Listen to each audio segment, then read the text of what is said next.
Welcome back to You're Always Fine, a space to show up for yourself and embrace the mess that lives underneath because, let's be real, it's exhausting always being fine.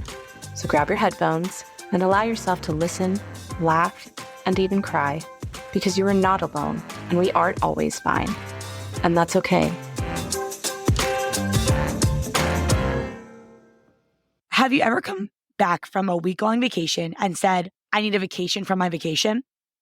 You spend weeks planning for the trip, getting ready, making sure everything at work and home is taken care of. And if you are lucky, that stress still allows you to look forward to your trip. Then it finally arrives, only for it to fly by in a blur of activities.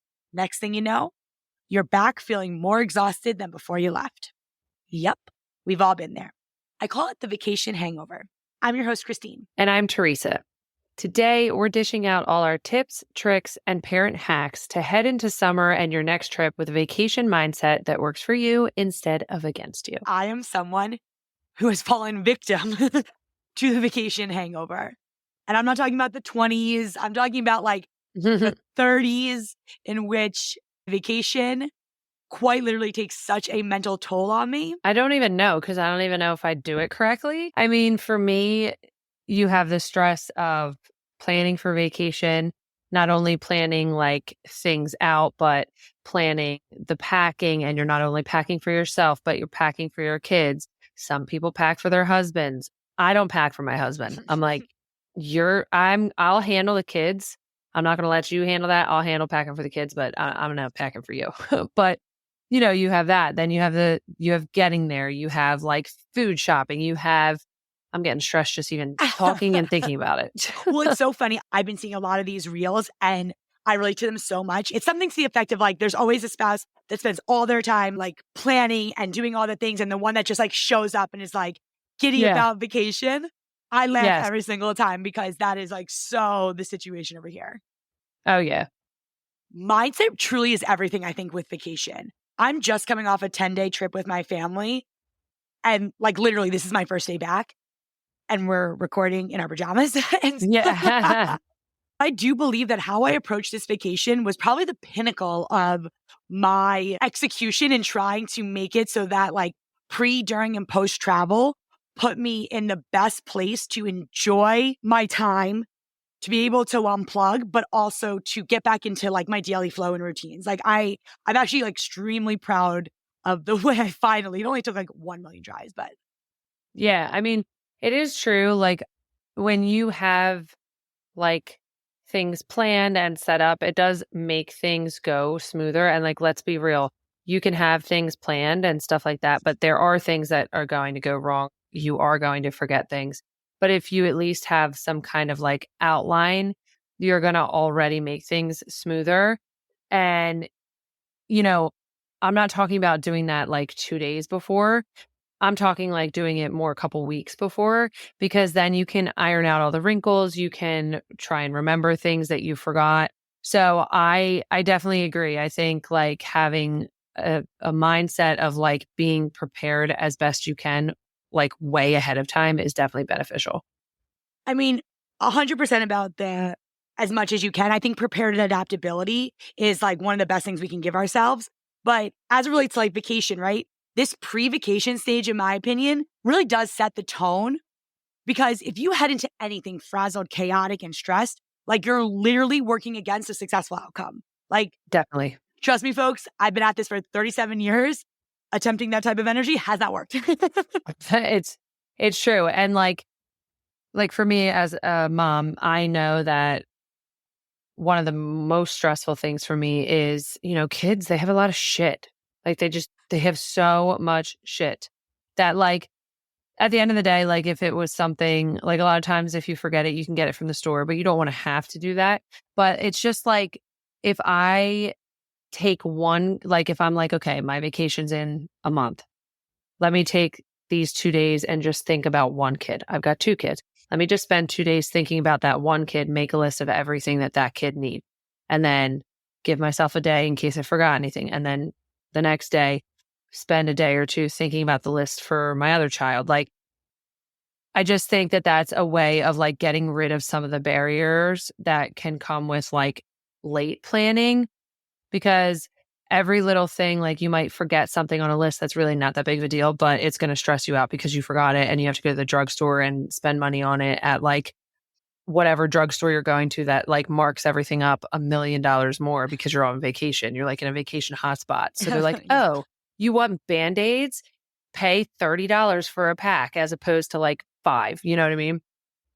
I'm a list person. I used to really be against like packing lists because that's just like a waste of time. But as I've gotten more comfortable with my anxiety and my OCD and making accommodations for myself that just make my life easier in the long run, instead of letting everything overwhelm in my brain, as soon as I book a trip, I create a Notion board for it. I will say now, I have made myself a template. So it's like rinse and repeat. Keep track of all the things for a trip. It's like writing quick notes, creating lists of things that need to be done before I go, things that I need to pack. Like you said, that gradual ramp up to the trip reduces stress, but it also helps me get excited too. We live in a very like instant gratification world. There's so many studies about how prolonged gratification and like the hype up also contributes to the overall success or feeling fulfilled with like a vacation. Right. And I don't know, for me, it is, yes, like the organization part is like helpful, but it's pre-trip stress like gone. And it also has been creating like a mental space for me to place some of like the anxieties. Yeah, that makes sense. Of like the week of everything flooding my brain between things I want to get done, packing, Target runs, this or that. It's kind of like housed in this place. And I know for me, that really works. Yeah. So it's funny because like Mike, my husband, is a list person. Like he's like, I'm very like, why do I have to give you a list? Like, this isn't for vacation, but like, if like I want things done around the house, in my mind, I'm like, well, you just see it, you do it. Like, if you see dishes in the sink, just do it. But he's like, if you give me a list, it'll get done. So, like, I am more of like, I have the list in my head, but it really doesn't work when it comes to vacations and planning. Like, it would work if it was just for myself, right? But it wouldn't work perfectly because I most likely would forget something.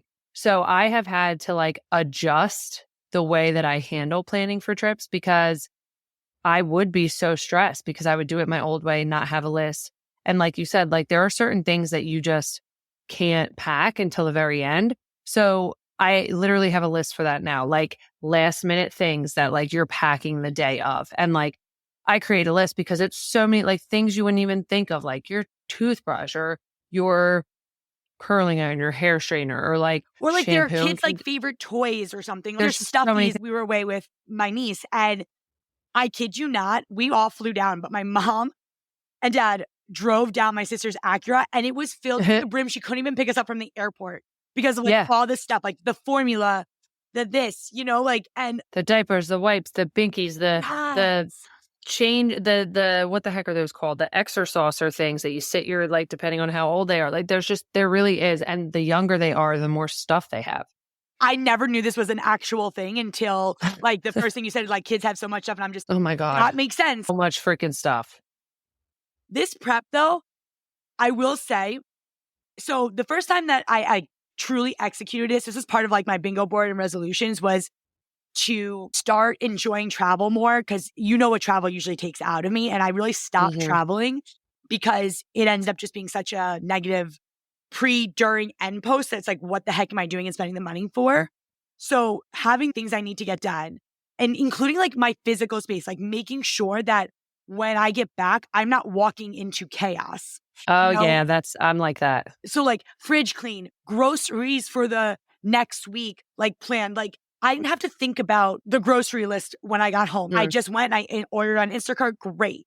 It's like the little things that I can do to help post vacation Christine, because it's already going to be a struggle. I think we bring a lot of that energy to like our jobs and those type of responsibilities, but we overlook the personal and work things, right? Like you would never leave work without making sure someone covered whatever you need to be covered or met that expectation. But I feel like when it comes to personal, we kind of like give ourselves a shaft.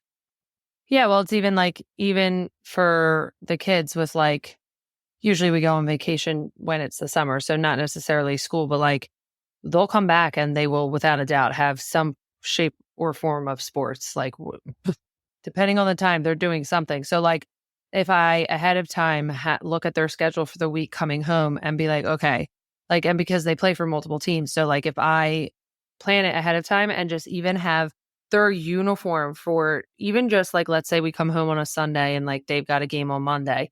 Like if I have that already done and their uniform for that team and game laid out, like it's already going to set me up like, oh, okay, like we're good. That one's done. Let's go to the next day. Like I'm going to be so much less stressed than if like I get home, have to put the uniforms out. Like, and I feel like that's just like planning for vacation, right? Like you're planning so that you don't have added unnecessary stress. It's the same thing for when you come back. Like I could see myself like not planning and not figuring out which game they had or whatever, and then like putting them in the wrong uniform or like something like that. Or like That would missing a then give game or me something, or like right, rushing because like, or like, if I right. honestly, I know you really well, so I can also see you rummaging through the laundry trying to find the goddamn like sock that Junior Yeah, has to wear. He's 100%. freaking out, and then therefore like you're getting anxious about it because like Yep. who wants to be that mom? I know. I know. So it's true. Like, and then if that's how you're coming back from vacation, like you don't even feel like you took one. 100%. And I will say, like, while the pre and the post are difficult, for me, I find that I struggle the most with transitioning to vacation mode. Like, Yes. I find that I struggle to like leave work behind. I berate myself if like everything didn't get done the way I wanted it to get done, which is why I think this vacation, again, when I say it was a success, it was a success. I started implementing these things, but it didn't feel as successful as this one because I berated myself about not getting my, like every single thing I wanted to get done. You know, 'cause we all know I'm a perfectionist, which is, I'm working on it. But I tend to then like, when I berate myself and like I'm stressed or whatever, I then just try to like, I call it like forcing vacation mode, where I like try Yeah. too hard to like go all in and make it worth the stress or make it worth, Yeah. like, you know, almost like I don't have FOMO, but I'm trying to create this on vacation. Like I'm going to regret it kind of thing, even though like in my head, I'm like, definitely not. I don't know. It's like this vicious cycle I've created.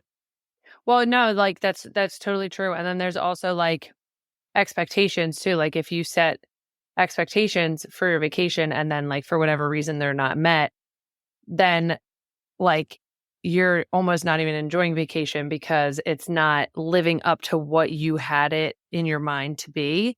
And like I have just learned now that I'm a parent and we take family vacations, like I have just learned like I can't have expectations because with children comes so many just like ebbs and flows. Like it's just not going to go exactly according to plan. It just will not. So if that is my expectation, I'm going to be so much less stressed out when it doesn't flow the way that I expected it to. And that is why I am always advocating for like 2-week vacations because I feel like it takes like Yeah. when you like pick up your entire family and plant it somewhere else, it takes at least like a solid 3 or 4 days to like reacclimate. And then you get like 2 days and then you're leaving. No, it is so true. For me, there's just like so many feelings that come with it, right? Again, with those expectations. I think social media plays a role in this, right? Like, and also everyone wants to be cultured and traveled and this and that, feeling guilty or feeling not present with who I'm there with because I'm trying to close up something, or when I'm relaxing, feeling like I'm wasting my vacation away. It's like a lot of pressure to put on something that's supposed to be relaxing, recharging, Right. and like enjoyable. That's exhausting. Definitely. And it's hard too because everyone has like Mike and I, when we got married, we had to like kind of like not adjust, but like get used to the way the other person vacations. Like, for example, great point. yeah, like not everyone vacations the same. Like, So facts on facts. yeah. So like a vacation for me would be literally to sit on the beach from like 6:30 in the morning till 7 o'clock at night. And I could just sit there and like exist there, obviously with like food and like a beer or something. But like that could be a relaxing vacation for me. Like that is not a relaxing vacation for Mike. He gets totally stir crazy. He like needs to be doing something. So that was a big adjustment because I was like, I would get annoyed with him because I'm like, what's your problem? Because then he knew I like to sit on the beach. So he would like accommodate me, but then be annoyed because he's not having the type of vacation that he wants to have. So we kind of like have gotten to a point where like on travel days, there'll be like more low key days, and there'll be a day that like for example, when we like arrive, usually the check-in times places are like later in the afternoon anyway. So the entire day is like kind of wasted by the time you check in. So that's the day that we're going to like food shop, because it's like, I don't want to food shop on like a full day. I was That's to like say a new day. on your TT beach time. I know. Trust me. Yeah. Like, Public service announcement. Do not call TT when she's on the beach for any business matters. She quite literally will go yeah. for your jugular from So you experience. never. So on travel days, we try and do all the like annoying stuff that vacation brings, because there is annoying things. Food shopping's annoying, like going to the store, or like just like little errands you might have to do in order to be able to relax. So like we'll handle that on travel days, and then we'll have days where we like relax or whatever, but then we will throw in activities like that will work for the family too. Like we have to find something that like works well for the majority of people so that everyone enjoys it the best they can. Like we're not really into cramming activities. Like we want to do like one or two things, but we're not the type of people that are like, oh, we didn't get to do this, so like we didn't, utilize our vacation the best of our abilities. So like I think we have a good balance of like having some days that are more like low key, and then other days where we're like, okay, we're going up, we're going to go here, we're going to go there. I love that point so much about cramming activities, because I know for myself, I think really up until this year when I was like, I want to try to travel again, but do it a different way. Right. I was very much in the mindset of like, if you're not doing all the things, and I don't mind what all the things are, because like if you ask me what my favorite vacation is, I can't really give you an answer. Most of the time it's about like, again, the experience, who I'm with, but like I don't have like, you love the beach, I love the lake, but I live at the lake, so it's like, yeah. So on top of like not having this mindset in which I need to do all of said things in order to vacation, right? I don't even know what those are.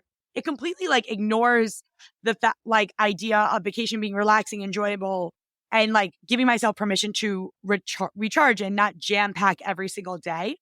I will say, like 2 trips of 2024 I've had so far, I have like not put so much pressure on activities, and I've just done like, if I wanted to take a nap during the day, like I allowed that. Like, I made sure that I just did everything I could to enjoy every moment it was. And I've said, I've really had, this is the first vacation I've ever come back like truly feeling recharged. It also could have been the fact that the fireball was not going down very good this vacation, but here we are.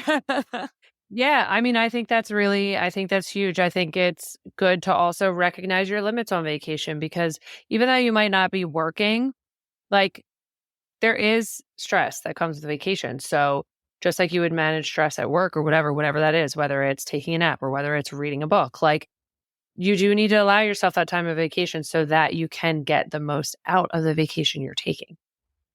Absolutely. Especially these days, everything's so dang expensive. But one last thing about transitions, and I see a lot of people doing this in the beginning, and I want to just say, I think that it is a hack or a tip or whatever we want to call it, but give yourself the day buffer when you get home. Yes. I did that with this trip where it's like we flew home Saturday and we had all of Sunday, and I get it. The day before, it's like, oh my God, I'm so stressed, blah, blah, blah. But the reality of it is you're never going to be more excited than that moment. You're about to go. You'll be able to like find the energy after work. As opposed to when you get back, going right back into the grind is so hard, but also like nothing worse than looking at your suitcase for a week and a half, knowing you have to unpack that. I know everyone doesn't have like that time, whatever have you, but when planning your trips, see what you can do to give yourself that day buffer. And if you only do one, my advice is for sure doing it when you return. You'll need it more. I agree.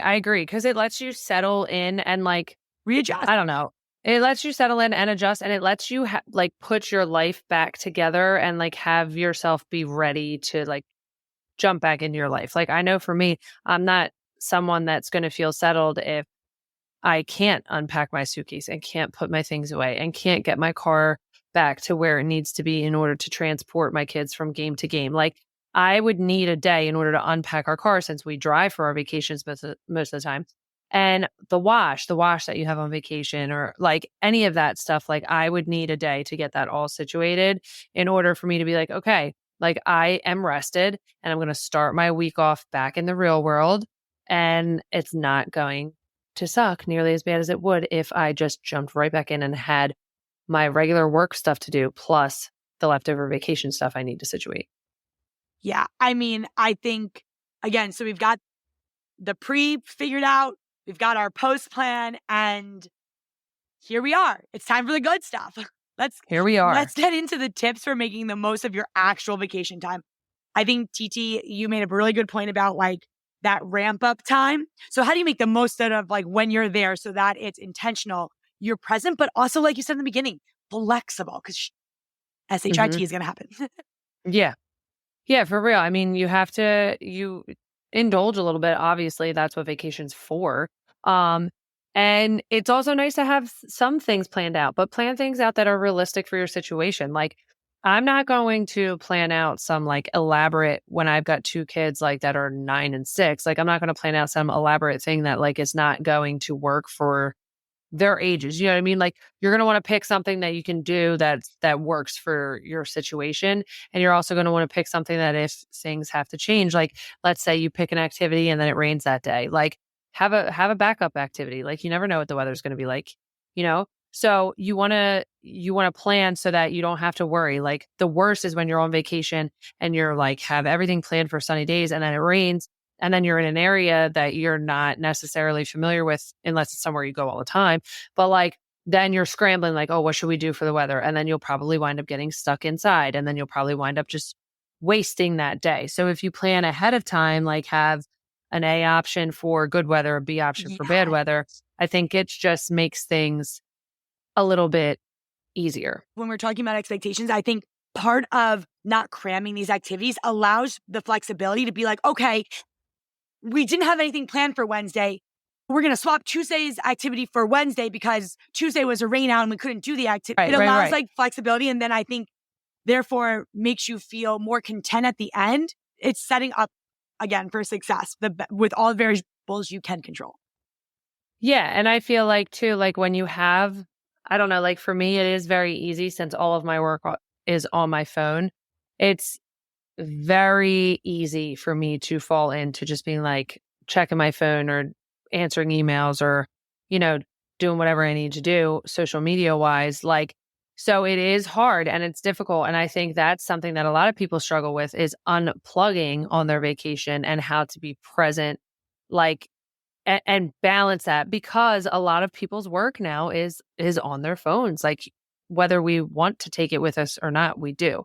So, and I know you experience that. You're someone that works from home. You have your laptop and your phone. So how do you manage to unplug? Like you were with your family. Did you unplug when you were with them? I think this was, again, something I really, really had to work at. And it just so happens to be our takeaway tool for today. Oh. And it's all about unplugging because I think that's a huge part of the whole picture as well, is that presence. So when you get back, it's not like, oh, what did I even do on vacation? I wasn't even, there because I was so worried about everything or work or whatever. It's called, can I really unplug?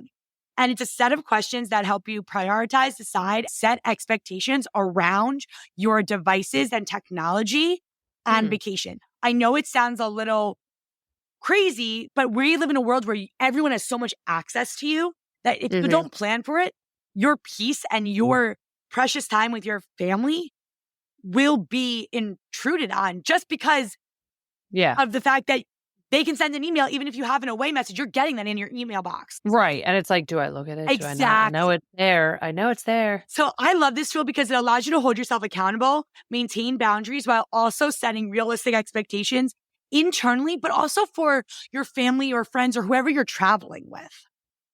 Yeah. And that's a good point because like, if I'm just traveling with just my kids and my husband, like it's a little bit easier like to get away with, and not that I want to get away with it, but it's like he understands what I do for work, right? Like he understands that like all the time my work is in my hand. Like he gets that.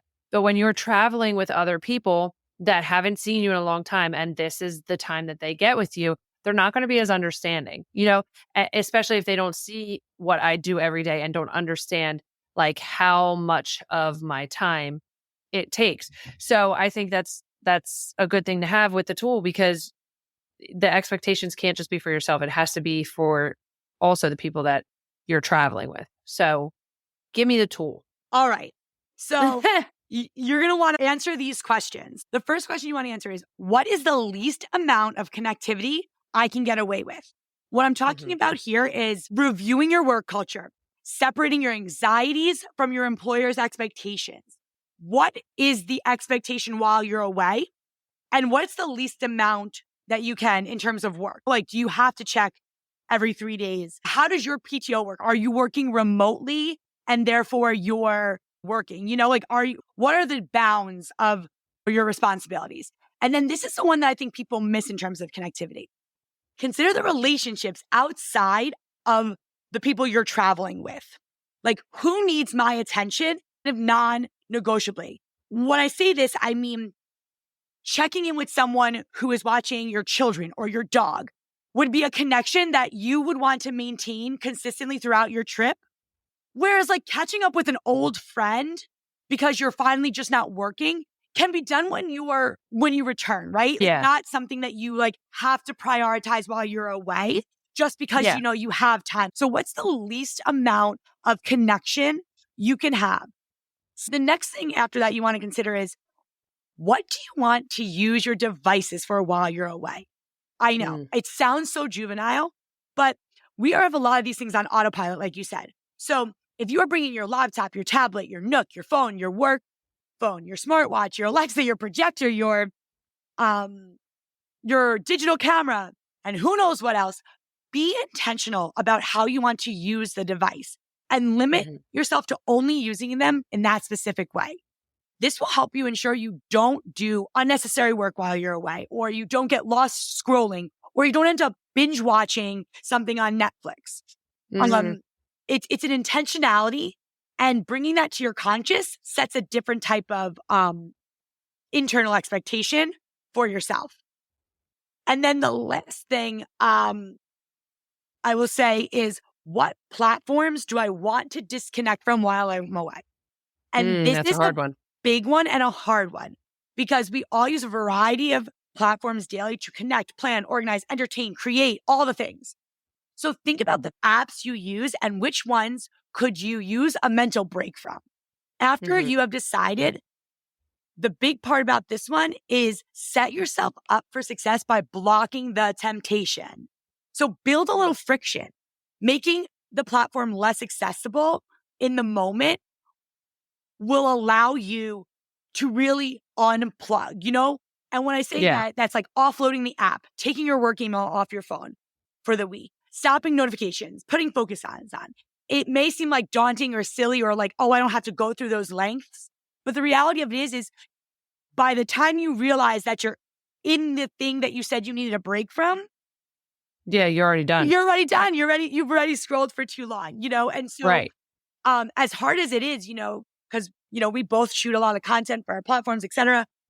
I did not go on TikTok the entire. Wow, that's a biggie. Yeah, like I did. And I honestly like TikTok. I think I went on Facebook the most because it's the one that like bores me. Like I didn't have to really worry about that one. Yeah. Which is TikTok sucks you in, man. Yes. You can get lost on there for hours. And, I just set up a focus and I just decided that, it's not something I wanted to get like, sucked into, even if it was, because I have a tendency of getting sucked into by filming things that I'll edit later or whatever, like, creating that content. And you really do miss so much when you're behind, the camera. So while it may feel silly, you want to ensure that you create a system that's working for you and not against you. All right, TT. Any questions or anything so far? No. I mean, I've got a couple vacations coming up, so I'm going to need to take some of these, especially the social media ones, because it's hard, man. I mean, especially when you make money on social media, it's very difficult because it's like, you never know, like, well, if I just answer this one comment, like maybe that will help me make a sale, or, you know what I mean? It's very difficult to do. So this is going to be a tough one for me. I'm going to have to use this take-home tool for sure. Okay, well, but hear me out on this one, right? So the last thing you have to do, based on those questions, you want to come up with your tech game plan. And you need to communicate that clearly with anyone who will be affected by this game plan while you're away. And this is so important because it allows everyone to understand and respect the time you will be spending on your devices, on your phone, working, whatever have you. For example, I just got back from family vacation, and I think this has like really helped my marriage and my time with my family because, like you said, everyone wants that time, and people feel like if you're on your phone or you're on your device, that's not giving them that presence. So going in, I made everyone aware that I had 2 non-negotiable meetings that I had to do, and that I had to probably put in about 2 hours worth of async work. And so that was something that I communicated to Carrie. Vice versa, Carrie was like, I need to skim my emails each night to make sure there's no crisis. We both kind of communicated those expectations, and that really helped us feel engaged, connected, on the same page. We didn't also nag each other when we were on the phone. Titi, you might have to say every night before, we have our drink together, where I need to do 2 hours, or I need an hour on the beach just to myself to be in my phone to do all my comments, right? The key there is holding yourself accountable to that, whatever time blocks you have appropriately estimated for your minimum bar of connecting and engaging. And then again, planning out a good prep plan to minimize anything you have to do on social media, like scheduling, posts, and all that good stuff. That would be, I think, my little tip. I definitely think that's a good one, especially just saying out from the gate, hey, this is what I need. This is when we can expect it to happen. I like that. I think it'll be well received as opposed to if I'm just every so often just scrolling through my phone or going through things. So I'm going to take that. I'm going to take that little tool and I like the communication piece of that. So you can find this activity in our show notes along with our episode resources. And there you have it, folks. Our triple threat for the best vacation ever. Prepare, transition, and then fully embrace vacation mode. Use the framework to create a system that works for you and your needs. And watch, you'll come back feeling more refreshed and recharged instead of needing a break from your break. Exactly. And we want to hear all about your future amazing vacation. So be sure to take advantage of our new Text Us feature. That's right. You can actually text the show to share any feedback, suggestions, future episode topics you'd like to hear, or even sign up for our email list. Click on the link at the top of our show notes and get texting. We'd love to know if this framework worked for you and where you are heading next. Until next time, you're always fine. Seriously, you're fine. You're fine because you have the power to access your place of peace anytime you need it. However, if you get stuck, we're right at the palm of your hand to help. Check out our show notes for this week's source list, recommended content, and Cabana live group schedule. We'll catch you next week for a brand new episode of You're Always Fine. The team at Cabana has found your reset button. The answer? Cabana Pods. Acoustic, soundproof booths with immersive micro vacations proven to boost your mood in just 5 minutes. To learn more about Cabana Pods, visit www.evenhealth.com/pods.